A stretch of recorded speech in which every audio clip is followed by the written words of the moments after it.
Hey guys, Darren Murphy here, aka More Precious Dust, and if you haven't figured it out by now, I'm starting my own YouTube channel, because, that's what all the cool kids are doing these days. My YouTube channel will be based around Ableton production, we'll do some music theory, there'll be some opinions here and there, but it'll always be revolved around music. So to get my feet wet for my first video, I'm going to walk you guys through my very simple Ableton template. When I hit File New, this is what shows up for me. And it's a template that is great for beginners or intermediates to help increase the efficiency of your workflow. So, let's kick it.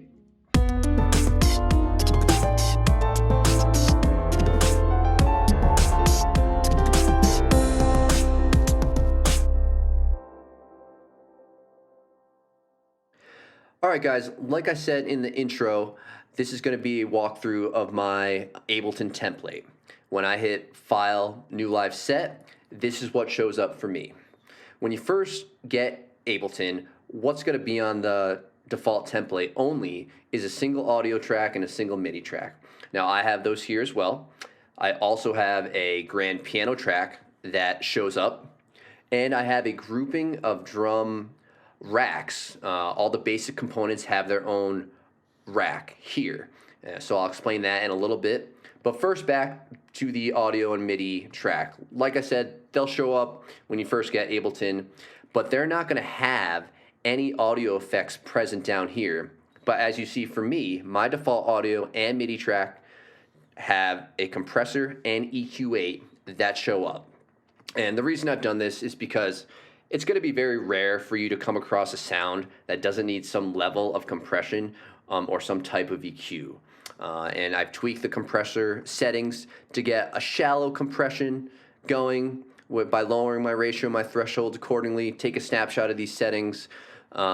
Quick attack, quick release. This video is not going to be about compression and EQ specifically. Maybe I'll do one in the future. There are a lot of YouTube videos out there talking about that. And for the EQ, I just simply roll off some of the highs, some of the very highs, 15K plus, what people would call the airy frequencies. In my experience, you're never going to need to listen to frequencies that high. It doesn't really do anything for anyone. You're not a dog.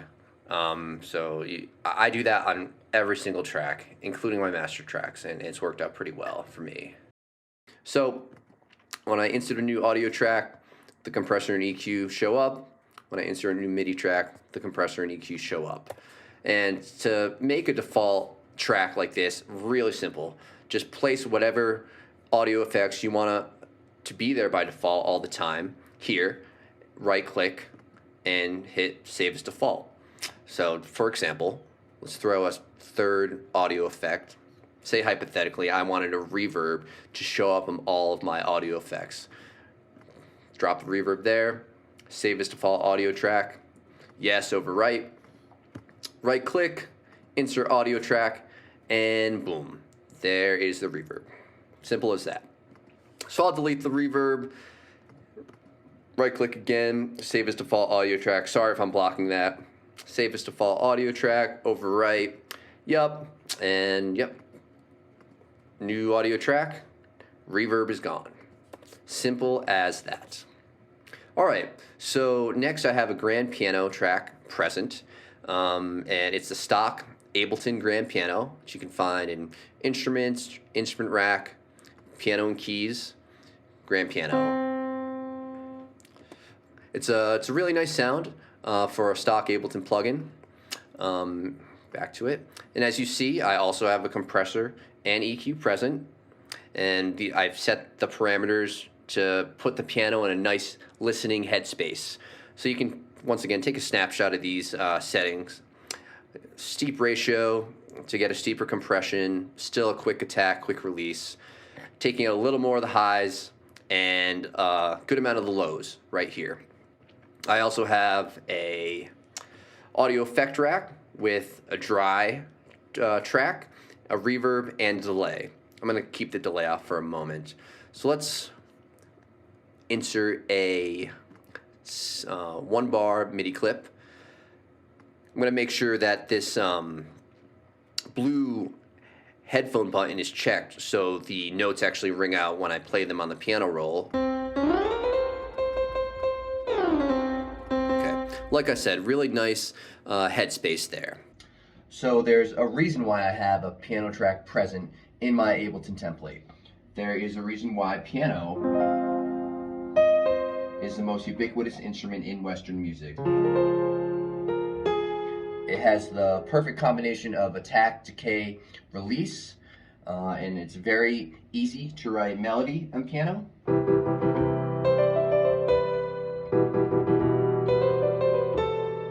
And piano will go with any genre under the sun, even if you think it doesn't, even if you're writing math rock or heavy dubstep, piano will go good with those instrument combinations, with that timbre. So it behooves you to have a piano track present. Even if at the end of the day your project is not going to contain any piano, like I said, it's really good to write melodies in. What I like to do a lot is I'll write a melody in piano and then I'll move it over to a different instrument, one with a different combination of attack, sustain, decay, release, to spark new ideas, get different sounds, get different timbres. It's really good to combat writer's block. I use that a lot, and to keep your creativity moving forward. And of course, it goes without saying that if you want to be any type of semi-serious producer, you need some type of MIDI keyboard. Right here, I have a really cheap 42 key, I think it was 60, 70 bucks. I have a 15 key right here in the background, my Akai MPK Mini. That's really all you need. I'm not saying you need to be a whiz on piano to be a producer, not at all, but it is very powerful to be able to hit keys and to make sound come out, to have that higher relationship with your music beyond just using a mouse and a keyboard to draw in MIDI notes. So once again, it behooves you to have a MIDI keyboard and have a piano track present always in your template. Now we'll go to my grouping of drum racks. So a drum rack is basically just a collection of cells where you can keep audio tracks, audio sounds. And in this case, for drum racks, the audio sounds are just single audio hits. For example, I'm on my kick rack right now, and each cell contains a kick. So yeah, I got a kick rack of 16. Though the drum rack can hold a lot more than 16, I just got 16 kicks here, 16 snares, etc. For the hi-hats, I got a little more. Got my 16 plus a little more. But however much or little amount of sounds you put in, they're all going to show up when you start writing your clips, which you'll see in a little bit. And so the reason I took a session to dedicate to make all these racks is, well, there are a couple of reasons. When I've done this, now all of my favorite sounds are available to me right off the bat at the tip of my fingers. Because, look, let's, for example, check out the drum hits that Ableton has available. And let's go to the kicks. There are hundreds. Do you really want to spend time at the beginning of each project figuring out what kick you want for this particular project? You want to waste that time? No, you don't. So making these racks will expedite your workflow. And another good reason is that if you use similar sounds from song to song, you will start to develop your own sound, and people will recognize you for that sound, which is a good thing. And as you've probably noticed, I have a compressor and EQ on all of these. Like I said, that's a theme running through this video. And I'm going to go through them all quickly so you can take a snapshot of each of the compressor and EQ settings, because they're a little different based on what drum component we're looking at. Pause the video if you'd like. All these settings are good starting points to be able to write a drum lick quickly and have it sound pretty good. I'm not saying that you're not going to need to tweak some settings once you actually have your drum hits in place and once you're actually listening to something in context, but this is a good starting point. And besides just the compressor and EQ settings, my volumes over here on the right are also specific to each drum hit. So take note of that as well. So the kick got shallow compression, slow attack, quick release, taking a good amount of the highs out, and some of that boxy middle around 300, 400 hertz. The snare, once again, quicker compression, quick attack, slow release, taking out a little bit of the lows here. And one thing I'll mention here is that you can rename each of these cells. I haven't done it for most, but if there's a sound that you really want to remember, then you can rename it. For example, I renamed this one, there's my clap. I want to know where my clap is, so just hit Command R on any cell, and you can rename it. Real simple. So yeah, volume, negative 12.4 for the snare. Hi-hat, even steeper compression, taking a lot of the lows out because it's a hi-hat. There's not much low-end information there. The ride, taking out a little more, putting back a little more of the lows, I should say. Shallower compression here, negative 16.7 for the volume. Crash, a little more of the lows back in, steeper compression than the ride. So to make these racks, also very simple, let me insert a MIDI track, and it is good to note that though the drum racks will contain audio clips in all of its cells, the rack itself will live in MIDI tracks, not audio tracks.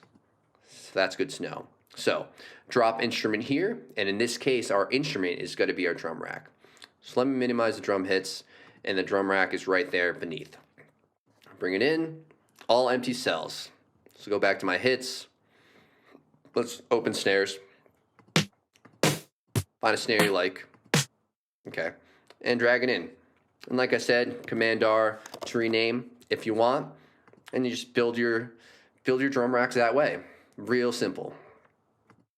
Okay, so now that I've built these racks, I should be able to write a drum lick blind, and it should come out sounding pretty good on the other side. So let's do that.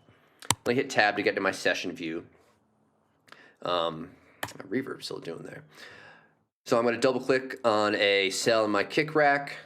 I'm going to make a real simple drum lick here. We've got a 1-bar loop here. I'm going to turn off this blue headphone button just because I want this to be as blind as possible. I don't want to hear the sounds as I make this, just to kind of prove my point for this exercise. So 1-bar loop, like I said, 1, 2, 3, 4. So we're going to put kick on the 1 and the 3. Real traditional. Double click snare, another 1-bar loop, put the snare on the 2 and the 4. Okay. Hi-hat, double click. We'll do the 1 and 2 and 3 and 4 and 1 and 2 and 3 and 4 and. All right, make this a little more interesting. I'm going to increase this to a 2-bar loop by dragging the 1 underneath the word length on the left and dragging it up, and to create a 2-bar loop here. And I'll duplicate the first half to the second half. And I'll do that by highlighting this. And it's important that I highlight this empty space, so when I hit Command D to duplicate, it will land in the right spot. So I'll change the sounds, the different hi-hat sounds for this second bar, just to make it a little more interesting. And see, I hit B for my draw, and I'll do a little hi-hat roll at the end there. Rides are interesting. I like to put rides in atypical spots. I'm going to throw one right there, not on a downbeat or anything. Crash, I'm also going to make a 2-bar loop, drag that up, because I don't want the crash to be ringing out so frequently. Okay, let's hit play and see what we got. Okay. So as you see, it's nice and listenable. My ears aren't bleeding, which is really nice. Let's see. The levels all sound pretty good. So what's great about being in this situation is now you can try out different sounds in context, say I don't like that snare much. So go to snare, hit Command A to highlight everything in the clip, which in this case is just these 2 hits. And with them highlighted, I can use my up and down arrows to try out different snares while the loop is looping. I like that one better. Listen to others. That one doesn't sound great. Go back. And once again, all of the snares that I dropped into this rack are all right here on the left. So the more you drop in, the more you'll see at this point. Okay, so that is pretty much it for my Ableton template. I hope you guys can see the worth of building these drum racks, having the piano there, putting your compressor and EQ on your default audio and MIDI tracks. So the final thing is to save this as your default template. Real simple to do again. Go to File and Save as Default Set right there. So that's pretty much it. I hope you guys enjoyed this video. If you did, please tickle that like and subscribe button. Once again, my name is Darren, aka More Precious Dust. You can find me under that handle on Spotify and wherever you stream music as well. You guys have a great night.